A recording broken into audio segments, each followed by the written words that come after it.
Hello everybody, this is Zax299. Today I'm going to be going ahead and showcasing a new game on Steam. Just came out just a few hours ago here on Steam, Lord of the Dark Castle. And this is a very different and cool little turn-based roguelike dungeon adventure game where you actually choose a hero. You equip your hero at the beginning. You start off with so much money. Now, how much money you start off with and how much health you start off with is based on what level you choose in the game, whether you choose to go easy, medium, hard, or corrupt, or whatever. And I'll show you how that works and how cool this game is for $4.99 US dollars right after this.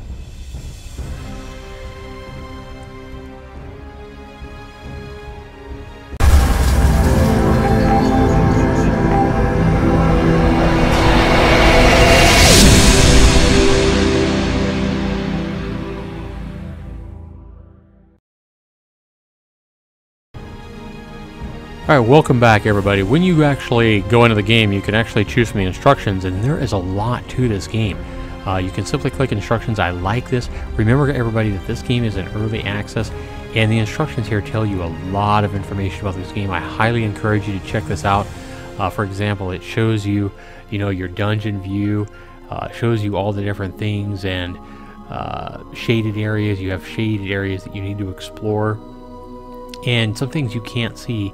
For example, if you have no line of sight. So for example, you may not be able to see a chest behind some rocks because it's hidden from you. And then it'll also show you like a red enemy creature.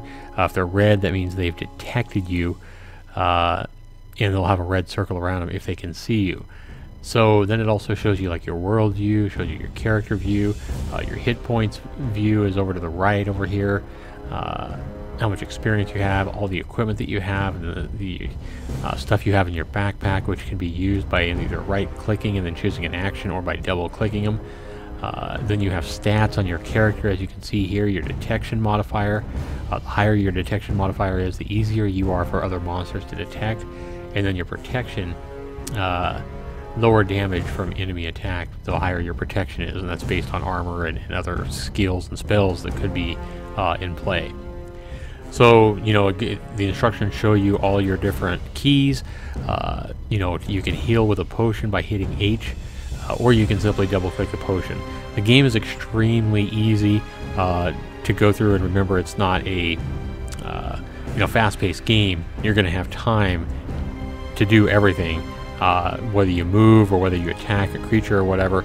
It takes up one turn, and the monsters move the same way, one turn at a time. And then you just go through the instructions here, and it continues to show you how everything works. And definitely I recommend you look this over really quick before you actually start your game, because there is a lot of information here, and I like that.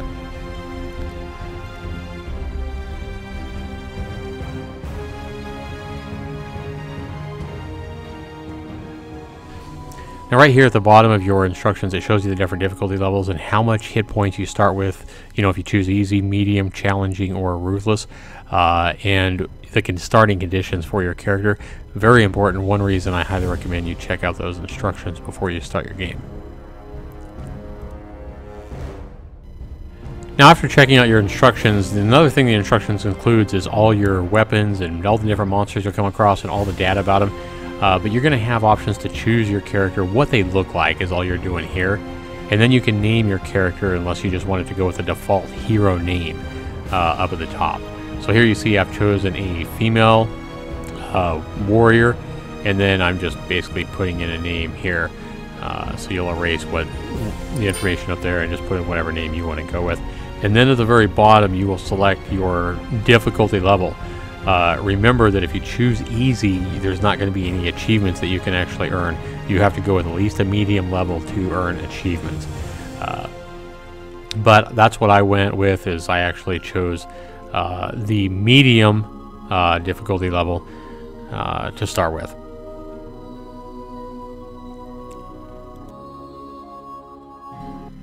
Now once you get that picked out, you're going to start in the town shop, it looks like, every time. And you have nothing on you. All you have is whatever starting gold you start with. For example, on medium, you start with 750 gold. And here you can choose from a wide assortment of different spells, different abilities, weapons, potions, torches, lanterns, and armor. So you choose whatever you want to buy with your starting funds. And then once you're done, you just go ahead and click up at the very top in the middle to leave the shop and be on your way, be on your adventures. So I really like that, and the fact that this game is randomly generated every time you play means that no two games will ever be the same. And there's a huge assortment already of armors and weapons and potions and spells and all kinds of crazy stuff in this game that keeps it interesting. So I really like this game for the price. I think it's pretty cool. Honestly, obviously it doesn't have like the fancy 3D graphics or anything like that, but if you like these simple turn-based kind of games and you like roguelike dungeon crawlers, I think you're really going to like this game. Now I took us several minutes to go ahead and pick out exactly what I wanted to buy with my starting 750 gold, and then I went ahead and exited, and you enter the wilds. So you start off kind of in the forest. You kind of got to watch out for all kinds of baddies.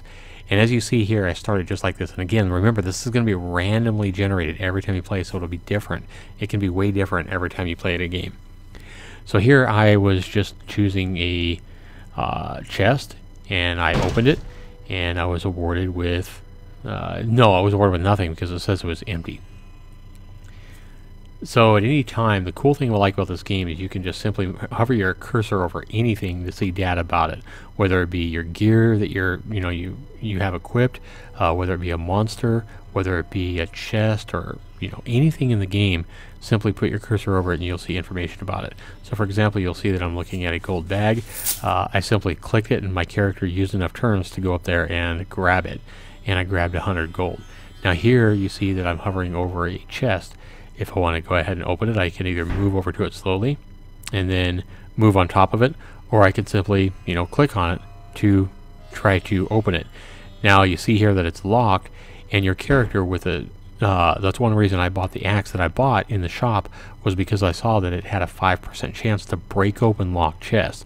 So here I'm simply whacking it over and over and over again, trying to hit that, trying to hit that percentage where I actually bust it open. Now, one of the stats with the axe though says that when you do break open a chest, you have a 50% chance of losing or destroying the loot inside, and that's exactly what happened right there. So that's what I really like about this game. I mean, everything has all kinds of stats. Monsters have different abilities and poison and resistances and all kinds of different spells. They can freeze you, they can poison you, even a rat can disease you, and you could be taking 1 point of damage for 90 turns or something like crazy just from a rat. Here I'm looking at a spider, and I'm looking at all its abilities and how many health points it has up in the upper right, and deciding if I want to go ahead and fight it, if I want to run, whatever I want to do. I'm making those decisions, and you have time to do that in a game like this. So as you can see, as I cover my mouse cursor over the spider, I see that it has no armor or anything like that on. Now I'm hovering my mouse over a kobold bandit, and you can read information about it, but you can see that it has no armor or anything on. But anything that it's actually equipped with, you can see all that, and you can actually learn thieving skills in the game and actually try to steal stuff from other creatures. Be aware that other creatures can come up behind you and try to steal your goods as well. That actually happened to me in my first game. So as you can see, there's a lot of monsters here right at the start that are coming up on me, that are noticing me. Notice that they're all red. They all have a red circle. That means they all notice me. I am within their sight. So they are probably going to be aggressive and come at me. So as you can see, as the turns go by, they are going to come closer, and the green circle around me means that I've already been poisoned by a spider. That first spider that I fought, or that I'm fighting right now, has poisoned me. And it tells you every turn how many more turns you take that 1 hit point of damage for. So here I'm just simply clicking on the spider to attack it with whatever weapon I have equipped. So this is kind of how it works when you're battling it out, as you can kind of watch there. So I have another spider coming up behind me. And you can see it's trying to poison me as well.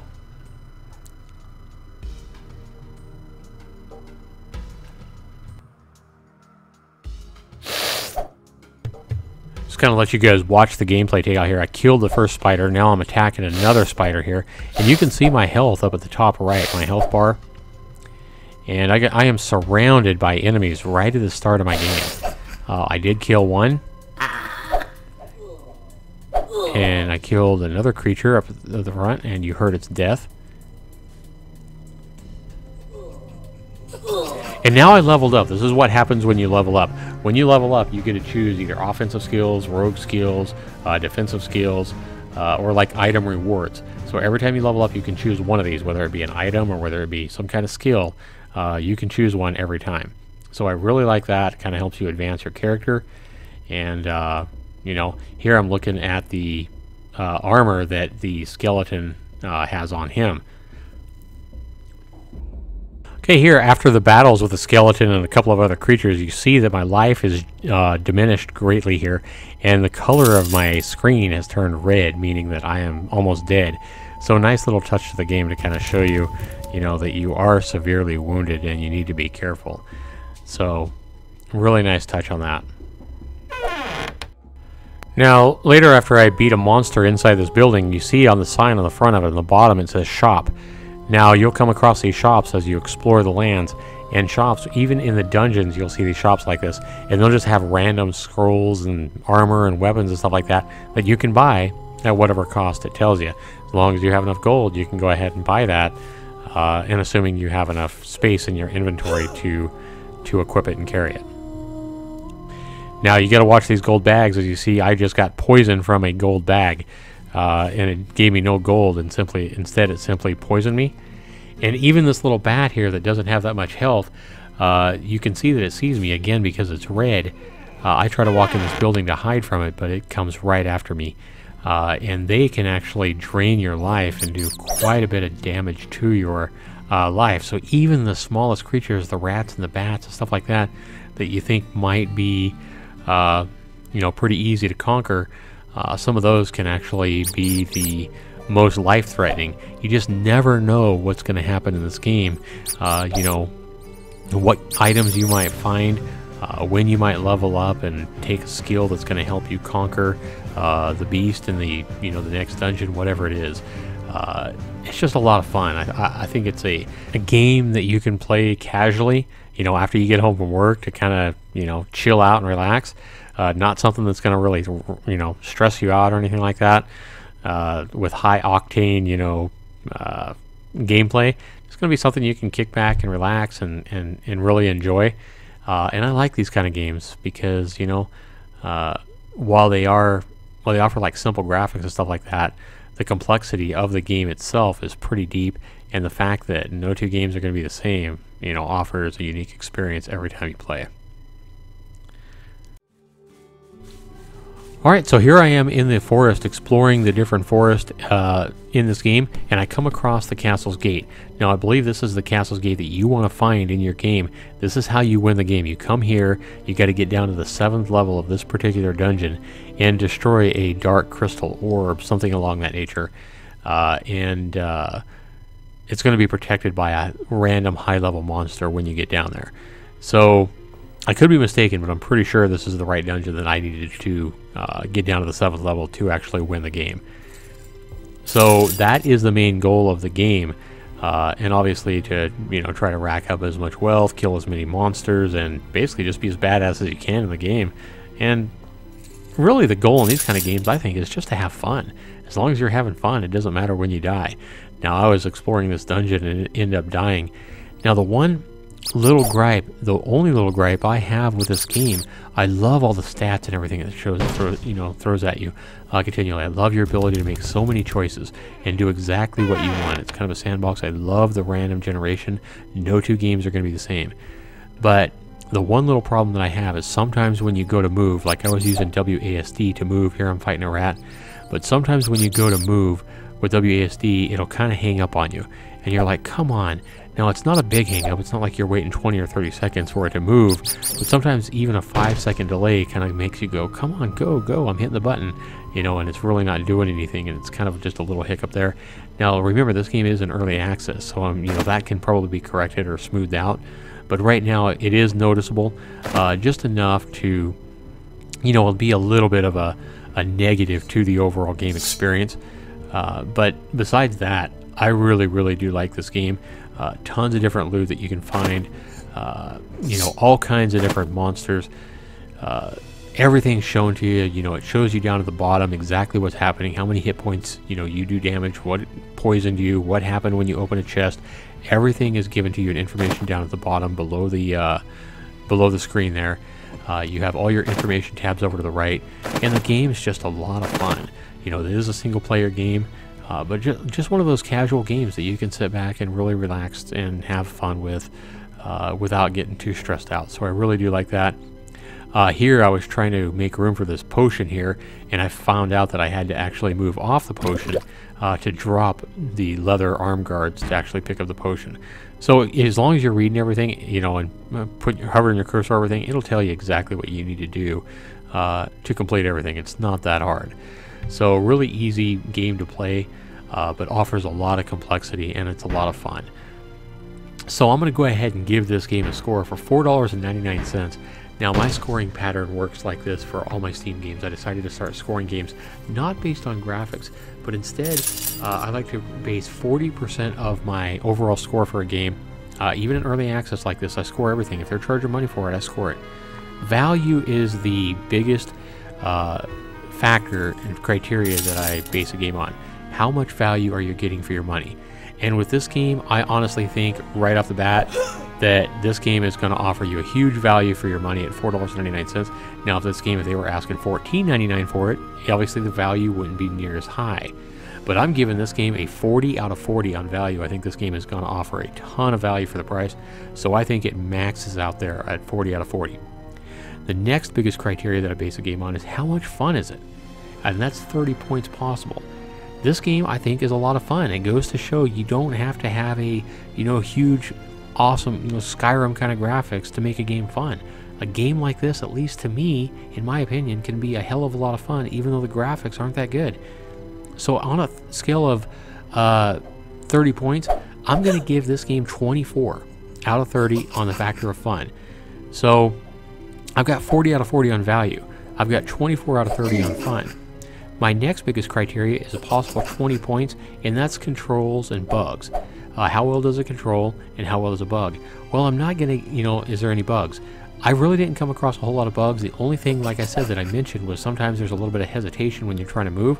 That's going to knock my score down just a little bit, and I'm going to go ahead and give this a 16 out of 20 on overall controls. I think the controls are awesome. I think, you know, you put your cursor on anything, it gives you information. It's really easy to use, and there's lots of different ways to do whatever you're trying to do. Here you saw me die in the game.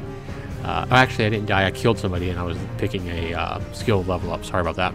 So sometimes when I hear, ugh, I thought it was my own guy. But here, yeah, I'm picking another rogue skill, and I chose how to steal. I chose the skill to be able to steal something, and you can read all the stats about how that works right there. So here I am still wandering the dungeon. But controls, I'm going to give that a 16 out of 20. And then the only other factor that I base a game on is graphics and sound. Now, for this kind of a game, I think the graphics and sound work just fine.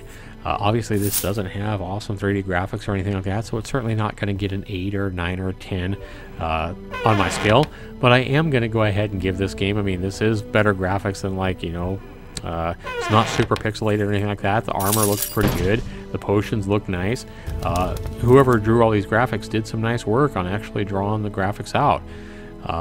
So in fact, I think I'm going to give it a 7 out of 10. I could even give it a little higher, but I'm going to go ahead and give this a 7 out of 10 as far as graphics. I think it works well. So if you add up the 40 value, you add up the 24 fun, you add up the 16 controls, you're talking about 80 points, and then 7 for the graphics. 87 out of 100 is my score for this game. Now, if I change my mind later on after playing it another, 10 hours or whatever, and I decide that it needs to be upped a little bit, or maybe I decide after playing a couple more hours that I gave it too high of a score, and my score changes drastically, 10, 15 points, I'll go ahead and update my Steam review with my new score. And I'll explain exactly why I lowered the score. But for right now, my first play, I'm giving this game an 87 out of 100 and with a fantastic value at only $4.99. So hopefully this video has helped you out. Hopefully my score has helped you out. Let me know down in the comments below if this helps you out. Be sure you give me a thumbs up if you like this video. If it helps you out, if it entertained you, whatever it was. And be sure you subscribe to me by clicking the link in the upper right hand corner. That way you get notification of all my future videos about all the games that I actually do. Thanks so much for watching. This has been Zaxter99, and we'll see you in the next video. Take care, everybody.